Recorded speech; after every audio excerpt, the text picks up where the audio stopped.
where they took over 365 acres of land in Tuticorin, which is mostly barren and dry, inhospitable, and transformed into growing a very unique product like caper, which is now at the kitchen of India's top restaurants.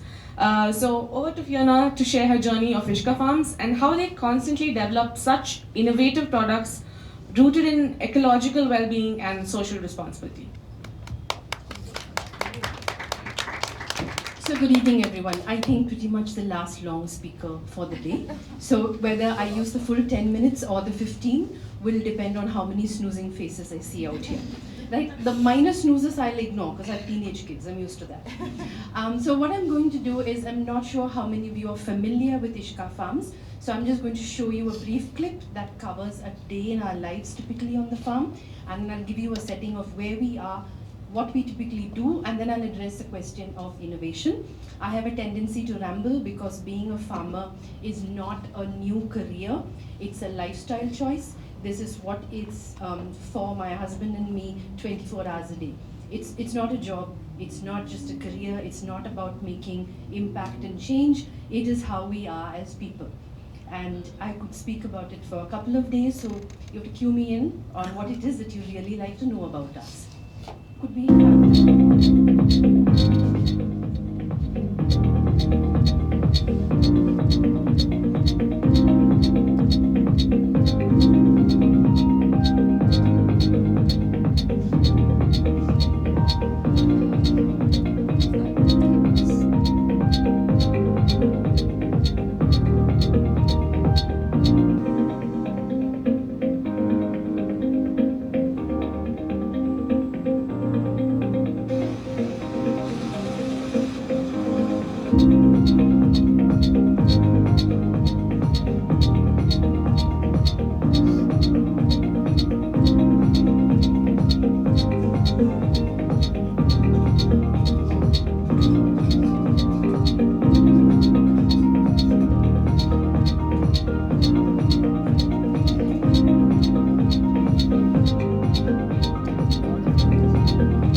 So that's us from dawn to dusk, put quite simply. And there are many steps along this which speak of the innovation that we do in the farming sector, which wouldn't strike what I would typically call consumers of the food, or especially city slickers, which I was before I changed my life around to farming. Because what you see is people turning up for work, and then you're working in the field, and then there's a factory, and then it's bottled. But please understand that we are in a very remote part of the country. We are in a village called Niravi Pudupatti. We're 50 kilometers from the nearest port and 90 kilometers from the nearest international airport. We bought 385 acres of land in 2012, and we have worked at changing that around to creating a sustainable farm. We are not all there yet. We only have 150 acres that's cropped.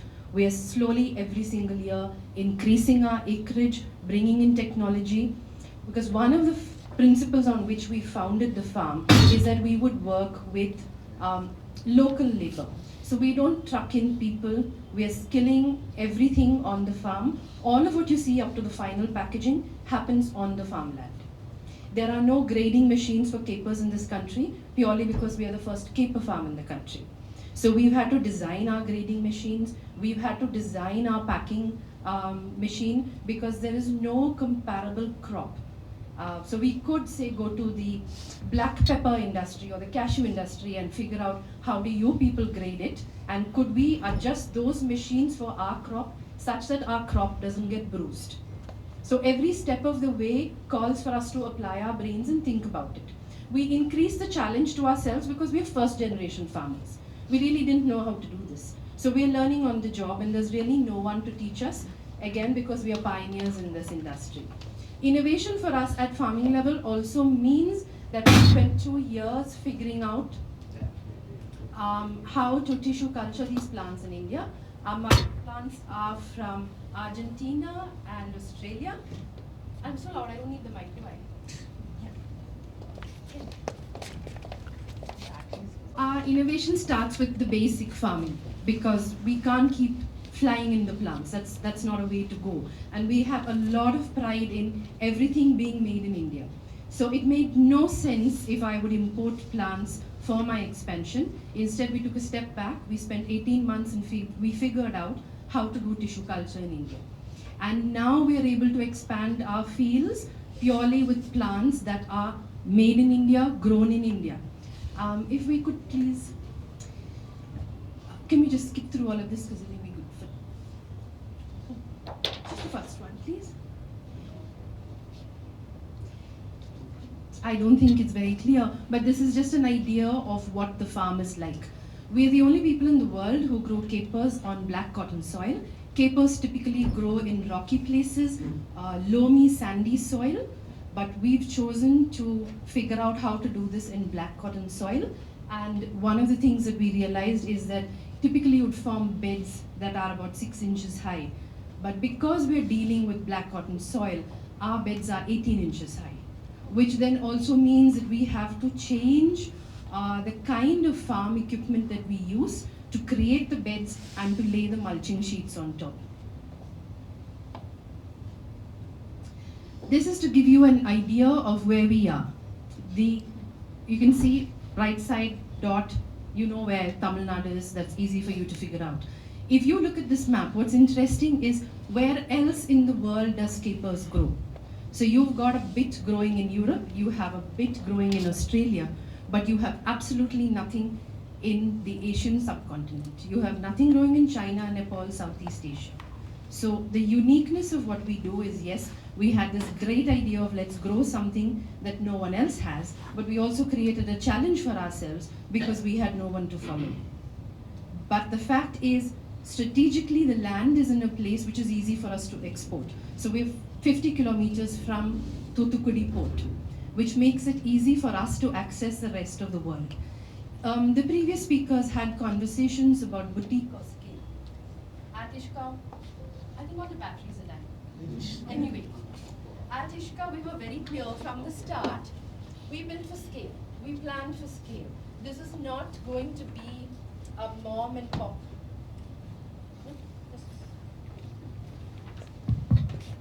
This isn't a mom and pop enterprise. This isn't hobby farming. This isn't weekend farming. It's driven by passion and a lot of love. But at the end of the day, what we've set out to do is create scale and replicability. If we don't have scale, and if you can't replicate it, I don't think you can succeed in modern farming. If you inherited land, if you had generational wealth, then perhaps you can do conventional farming, scratch the earth and hope to turn a profit. But in our case, considering what the financial outlay was, it made absolutely no sense if we can't scale. And when we say scale, what we wanted to do was create a model on our 385 acres and then show others that we could do this as a cooperative model in the rest of the country. So I'd say we're midway to our journey there. And the rest of it, you'll have to join the journey to figure out how far we go. The next slide, please. One of the things we had to figure out in terms of innovation was, we're in a drought-prone area of the country. I was used to 9 years of drought, and then I got slammed with 15 centimeters of rain in 12 hours, which meant that we had to plan for that eventuality. All of our fields are laid out, and all of our water harvesting pits, I'm very optimistic. No rain for 7 years. I dug 3 large water harvesting pits in the hope that someday it would rain and someday we would have water recharge and be able to create our own water bank. It worked out very well this year because we had floods. But that was an overnight flooding, which by the following morning, 11 o'clock, had completely dried. And this is a part of farming that I think we don't speak often enough about. We romanticize farming. And I completely blame Bollywood for that. Because you have all of these pictures of the heroine running in beautiful green fields. First off, you're not running in any of my fields in heels. okay? And there is no music playing. There is kitchen. You are going to fall down if you try that. But that is a story I feel we've been fed. And for me, coming from Kerala, where everything is green, we have water, you throw anything in the soil, it grows. So this was a great learning for me that not all land is equal, and the land we bought was particularly hard to work with. So it's a question of whether Fiona was stubborn or the land was stubborn. We've learned to live with each other. No one's won yet, but we learned to live with each other. These are the very optimistic water harvesting pits that we had dug. So I think farming is an activity of hope, because you can do all of the things that you want to do, and then you wait for the sunshine, to please go, because in summer we work in temperatures upward of 43. That is par for the course. There's no wishing it away, but that is the temperature that the caper plant likes. That's the temperature at which our women work. All of it that you see as an Ishka produce is hand harvested. We still haven't figured out an innovation where the harvesting can become automated. There are so many other things that we could automate, but that act of picking every single caper is still a job where you stand, you bend over, and you pluck. This is what the plant looks like. It has the most beautiful flower, but it has a life of a couple of hours. So please don't message me and say, Fiona, could you ship me some of those flowers? Fiona can't. We can cure it. We will give it to you as a product, which is our lovely caper salt. But the flower in itself, as beautiful as it is not going to be a garnish on any of your dishes in the near future. Not unless you convince me to give you a potted plant and you have it in your kitchen. And then perhaps you can use it as a garnish. I see Chef Tizak smiling. The first message will be from you, right? Just a quick summary of, we can stick with this. Quick summary of what the caper plant is. When you look at the Ishka catalog, if you follow us on social media, which I hope all of you do, you find us talking about capers. All of this comes from the same plant. The caper is nothing but the bud of the caper shrub. We pluck it at different stages. Different stages give us different flavor, texture, and application. And this is pretty much the life cycle. And the most prized caper is right at that end. That's between 5 and 7 mm. So you have to imagine a human being plucking it one at a time. If you're really good at your job, you can pluck 1.4 kilos in a day. So that's an 8-hour shift in those temperatures, bent over. I can do 600 grams. But the really good pluckers do 1.5 kilos almost. Like I said, each one has a name. All of it comes off the same plant. Everything has an identity. So while we are the only people in India who grow it, fortunately or unfortunately, there is an international standardized sizing unit based on which it's named. So it's easy. We just follow the same scale of measurement. We have these meshes, so it goes all the way from 5 to 13 mm. Why do we do it? Because India was not going to be our primary market. We are built for export. The sheer joy of it was to, 1, grow an import replacement crop. 2, put India on the map of caper exporters of the world. Not many people have that tag. Make in India, all of that is relatively new as far as I'm concerned. But the very first bottle that I hand labeled in 2017 had a strip on the side that said made in India. And I remember my American distributor saying, you need to take that off. And I said, not on your life. So the design of the bottle has changed, because I've learned that retail is so different in real life from what's in my head. In my head, things looked beautiful. I walked into food hall and I was, oh crikey, can't see the bloody labels because they're dark, and you are a tiny homegrown brand, and all of these large format stores will stick you on the bottom shelf where nobody can see you unless you've got a torchlight. So we've had to change the colors of our label, we've had to change the design of our label in response to what happens in the market. But the one thing we do not change at Ishka is the mark that says made in India. If they don't want to buy a product that says made in India, good for you, go somewhere else. The largest buyers for Ishka capers are in Spain. And the sheer joy I feel for the innovation that we've done at Ishka is that our Spanish buyers don't have a range of caper-based condiments. We visited them last year, and they were talking about developing a pasta sauce that primarily had the flavor of capers. And this is a company that's 70 years old. They've traded in capers for 70 years. They control 90% of the world's caper trade. And the only thing they've ever done is sell capers. So I had immense pleasure when Srikant could take out a whole box of Ishka produce. And we said, guess what, yeah, we've got the lilliputs and the capotes and the surfines, and we do 2 sizes of caper berries that no one else does. We do caper berries for cocktails, so we have the cocktail caper berries, and we have the caper berries for culinary use. We have the leaves, we have the whole leaf stock. But I think what blew them away was when we were able to put 6 caper-based condiments on their table and say, made in India, recipes from India, no added chemicals, no added preservative, 12 months shelf life. And they had only set up a very fancy R&D team with no one who spoke English. Everyone spoke Italian, and they spoke Spanish, and I think we spoke Arabic. Because we were like, if you want the recipe, you can ask us for it. Or if you would like us to make it and white label it for you, we'll do that too. But I feel the only way to stay relevant is make a great product. No one can criticize the quality of the Ishka produce. I'm very proud to hand it to anyone. And 2, if you don't innovate, you're not going to stay relevant in the game. How long am I going to say, look here, I have fantastic capers. Right, and after that, what? While I grow the farm, while I convince people that it's a worthwhile enterprise to change your life around and join us in the farming journey, or why don't we form a cooperative, I have to show them how it can be used in India. How do you convince people to use it? At Ishka has been very simple, hard journey, but to me simple. You reach out to chefs and have them champion you. We have one here. Again, I have to come back to Chef Thomas.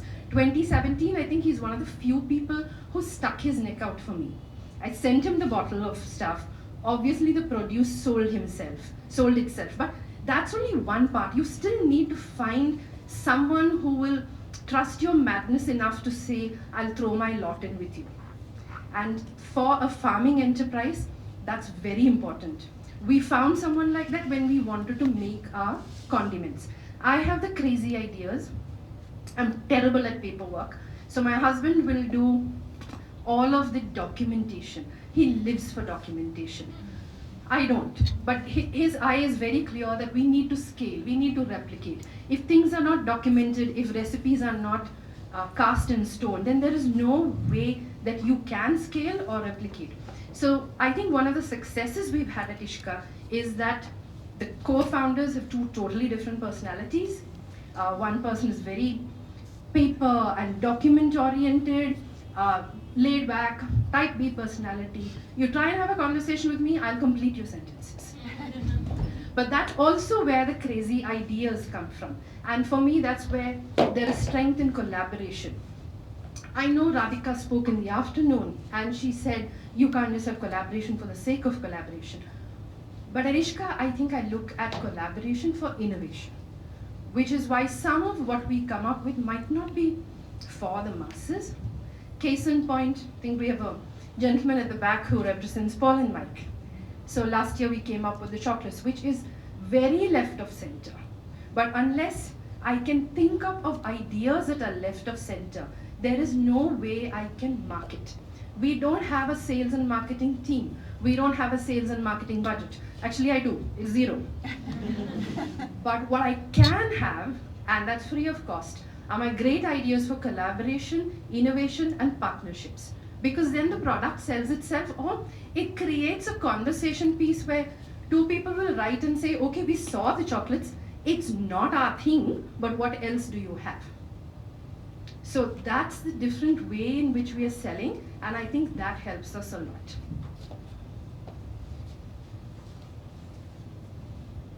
we have a range. All of you can look for it online. We right now, I think my portfolio has about 28 different SKUs, different packing sizes. All simply put, it rests on that one single plant, which is Ishka's claim to fame. But right here in the center is how I started off. Capers are very expensive to learn on, and I had zero idea about farming. Kerala girl, I just thought it's going to rain at some point. Wrong, it does not rain at some point.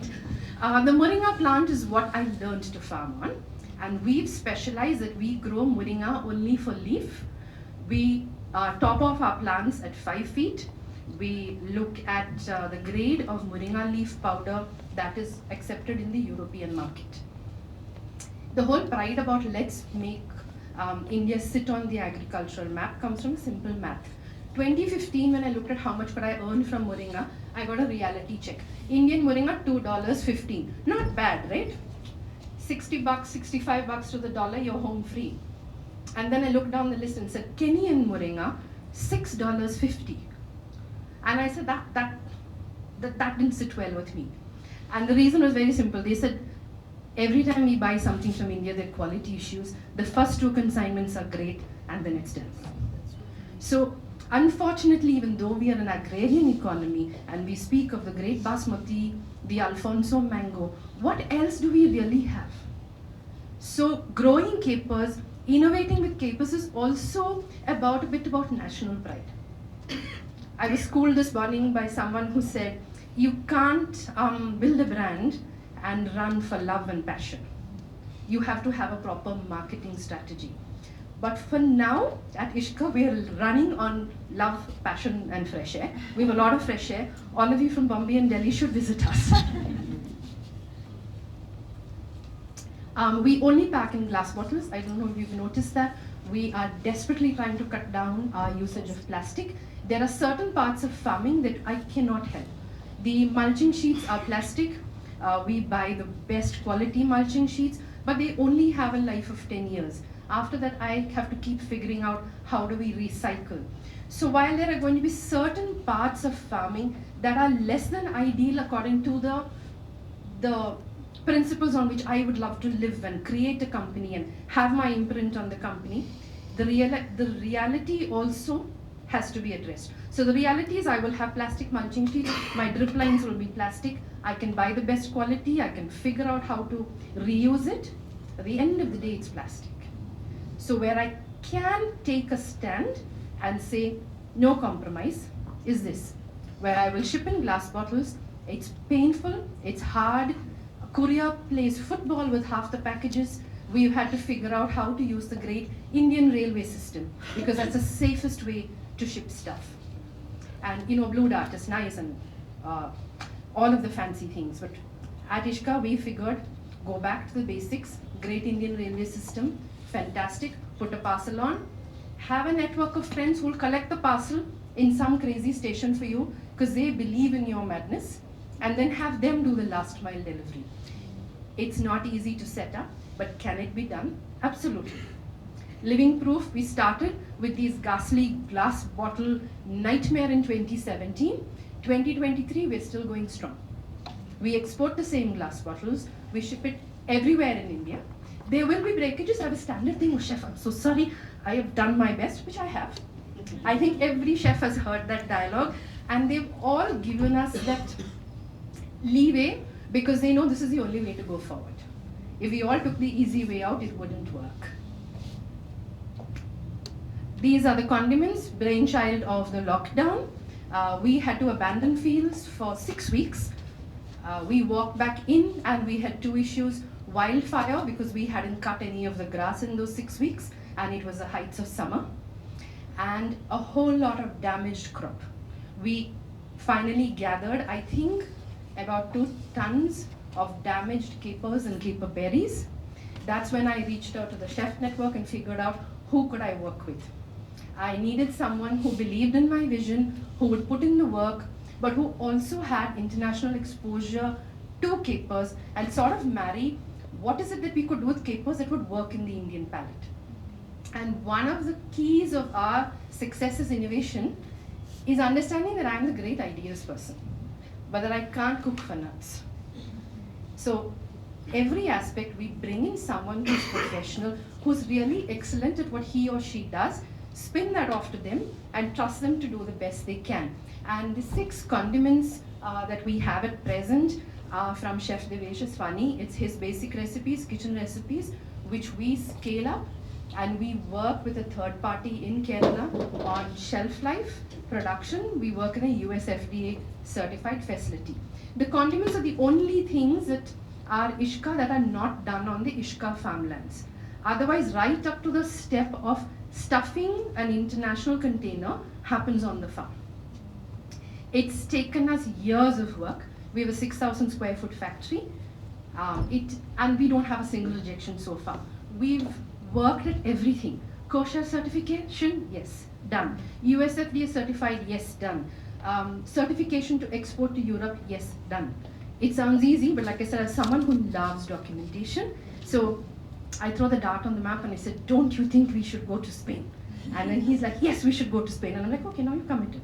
So we better go to Spain. So the condiments are also what help talk about Ishka and talk about capers. It helps me to bring to you capers in a format that's familiar to you. If I tell you hot sauce, you get what hot sauce is. I don't, but if I give you a bottle of capers, I don't have to talk too much about it. How would you use it? What does it taste like? So this for me breaks a barrier of introducing capers to someone. And that's the whole idea of our condiment line. I already spoke about the chocolate, so which I personally thought was a coup, because who the hell wanted to make chocolate with Fiona because she's got capers? Frankly speaking, no one. I hate to admit it, Paul and Mike was not my first choice, but they agreed with me, and they went for the regionals and got silver, and then they went for the worlds and got a bronze. It isn't too shabby for a tiny farm from Tuticorin.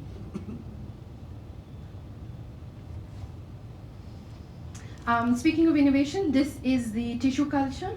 We do this in Coimbatore now. We're incredibly proud that we now do this in India. We do this in Coimbatore. I have a team of 15 girls who work with me on the tissue culture. So next year we're going to have a big push. We're planting 100 acres. Like, let's do this big right now. We've spent long enough. So next year we do 100 acres, and all of it will be plants grown by my 15 girls in Coimbatore. This is a life cycle of the plant again. If I can see the lady, so she's my star. She is 81, and she's the only person who can pluck 1.5 kilos of the Lilliput capers in a day.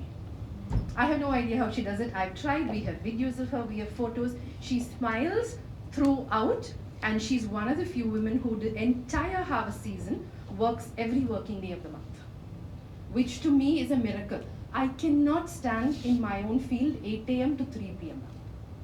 And I can't tell her too old because she's 30 years older to me. Okay, I'll quickly wrap this up because I know we are out for time. The biggest innovation that we are banking on at Ishka is an extract from the caper plant. The extract from the caper plant is very high on antioxidants. We have spent 3 years on research with the Central Research Institute, Government of India. We have a green technology for the extract from the plant. We now own a joint patent with the Government of India. And the next step will be to find a nutraceutical or pharmaceutical use for it. The reason I'm chuffed is, one, obviously it takes the company and its valuation to another level. We will have to bring in a co-founder who understands functional medicine, nutraceuticals, but it's a story for another day. The reason it pleases me is all of the extract comes from the 15 tons of green waste that I generate a year. So we prune the plants twice a year. What we would do normally with that green waste was put it in the compost, say hallelujah, and hope for the best. We don't make great compost. Our temperature is too hot. We don't have enough water. The quality of compost I make is incredibly bad. Hence, if I can, I'm admitting to it. She's laughing, but one of the truths about Ishka is that we're not going to sugarcoat anything. We try our best, and then there's certain things we cannot control. So unless I drop the temperature of the farm by 4 degrees, which I will in 2029, because we have an aggressive afforestation program, So 2029, I'll have more than 20,000 trees on what was a barren land. So definitely my temperature will drop. And I will report to you, madam, that I have great compost. Until then, I have 15 tons of waste if I can extend the next couple of years. So these are the various extracts that we work on. It's been a labor of love, started 2019, filed for our patent year before last, and if all goes well, we have our patent soon.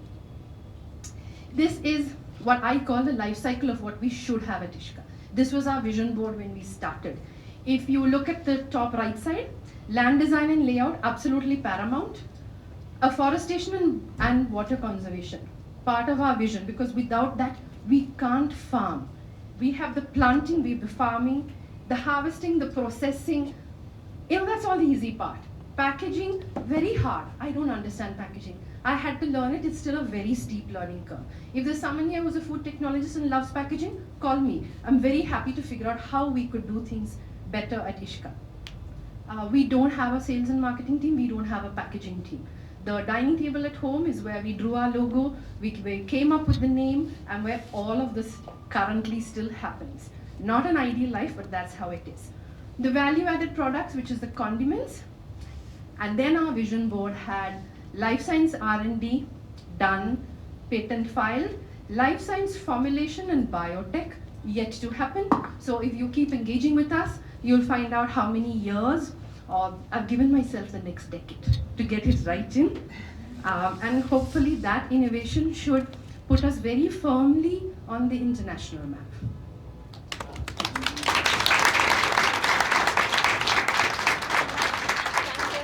Questions for Fiona? Any questions? No, it's all crystal clear. One question there. Yeah. Yes, ma'am. I wanted to know what made you buy land that was barren and where there was no rain. Did you want that kind of land? No, I'm not that crazy. However, my husband is the one who, I didn't write down land must be fertile and there must be rain. Now I understand write brief properly. Brief given to him was very simple. Driving distance from home. I had a widowed mother. I had aged in-laws. I had two children below the age of 8. So I was very clear, driving distance. We had, in our first 2 careers of our life, we'd earned money, we'd invested it well, it was all in the bank. So I said it has to be someone who's willing to accept a check, because I have no black money to give, and I'm not stupid enough to make white into black. So I sent him out with these 2 criterias. And it took him 2 years, and he came back and he said, Fee, I found the perfect piece of land, and ta-da-da-da-da. I asked him, show me on the map. So he showed me on the map, and I said, yeah, sounds like a great deal, Srikanth. Srikanth went, did the great deal, brought home papers to signed, and then he said, but don't you want to see the land? I said, what for? You've gone so many times. And I think 2 months after we bought the land, he said, everything has to be measured. It's not a single parcel, it's multiple small parcels. I said, yeah, let's do this. Got in the car at 4 o'clock, reached there at 11, and I kid you not, the only thing, you know, have you seen really B-grade Clint Eastwood movies? You step out of the car and there's a ta-da-da music, there is a bleating goat and there is tumbleweed. In my imagination, Clint Eastwood was there, music was there, and I looked at him and I said, where's the farmland? He said, you're going to make it here.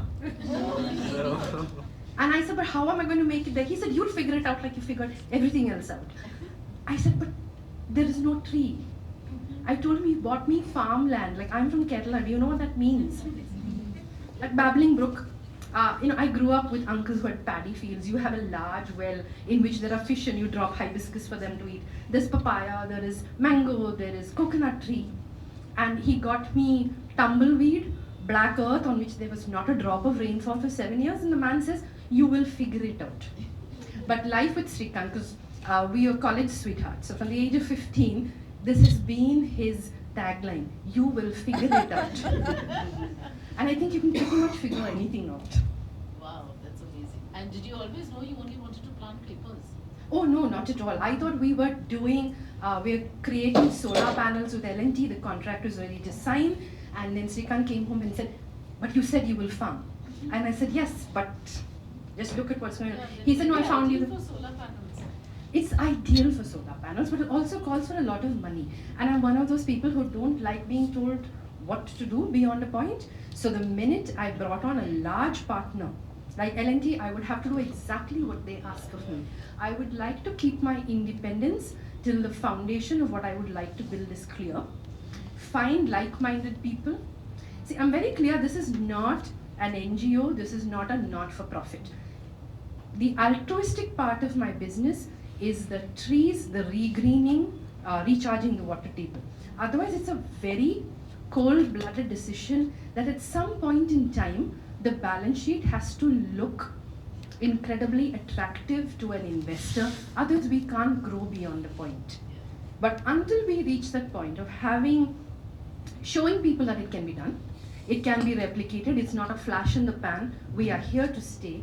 Until that happens, I don't think I have the courage that Glenhouse has. So we're still at that stage, we're building it up. Wow, that's incredible.